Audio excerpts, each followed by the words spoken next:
He stared at her, mute with confusion. Did what work? At the moment it seemed that nothing worked, least of all his brain.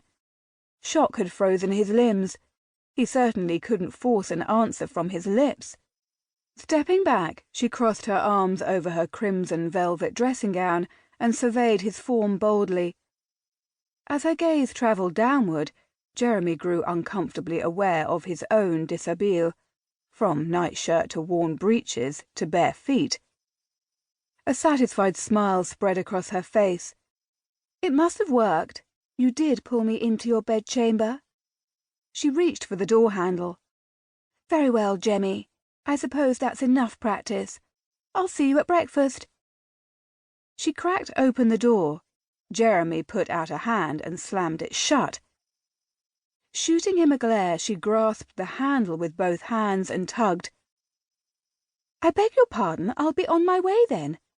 "No, you won't." He leaned his weight on the door, effectively bolting it closed. Lucy might be used to flouting her brother's half-hearted attempts at guardianship, but Jeremy had 4 inches and 2 stone on Henry Waltham, not to mention an iron will. Lucy did not walk all over him. He mustered his most autocratic Earl of Kendal tone. "You are not going anywhere. You're going to sit down and explain yourself." She opened her mouth to object. He grabbed her by the elbow and steered her toward a chair. "But first," he said, "I'm going to have a drink." She stopped struggling under his grip and dropped gracelessly into a chair. "A drink," she repeated. "Why didn't I think of that? A drink would be just the thing. Thank you." Shaking his head, Jeremy strode to the bar and poured a single glass of whiskey. He downed half the liquor in one greedy swallow, closing his eyes to savour the burn spreading down his throat. When he opened them again, he looked around to assure himself this was, indeed, the same Waltham Manor he'd been visiting each autumn since Cambridge. Rough-hewn beams scored the sloping ceiling, muted tapestries covered the walls, and an unfussy, time-worn carpet obliged his bare feet. The room had not altered in the past 8 years, any more than it likely had in the past 100. In decor, in landscape, in the quartet of old friends enjoying their annual sporting holiday, Waltham Manor had remained a welcome constant in Jeremy's life. Until this year, when everything had changed. Why couldn't everything just go on as it was? Lucy stirred the fire with a poker, sending swirls of agitated sparks into the air. Why did Felix have to go and get married? He's ruined everything. Jeremy drowned his reply with a sip of his drink. He would not have admitted it, but he rather agreed.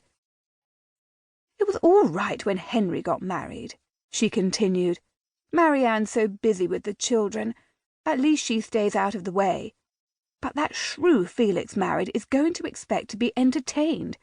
And to make it all worse, she's brought along her sister, that Sophia. Mrs. Crowley Cumberbatch and Miss Hathaway are by all accounts charming young ladies. One would think you'd be glad of their company." She threw him an incredulous look. "Or not." Truth be told, Jeremy wasn't glad of their presence either. There was nothing precisely offensive about Felix's wife, Kitty, or her sister, Sophia.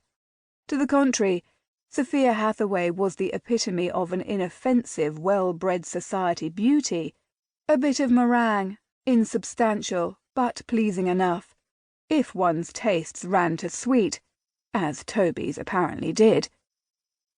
Jeremy tossed back another swallow of whiskey and tasted the irony. Henry and Felix married, Toby on the verge. Their bachelor's retreat had become a family house party. Well, if all his friends were determined to shackle themselves in marriage, at least he would be in no imminent danger of joining them. All 3 ladies at Waltham Manor were safely accounted for. The sound of fingers drumming wood. To keep listening to this audiobook, I've left you a link in the description so you can do it, at no cost thanks to Audible's 30-day free trial.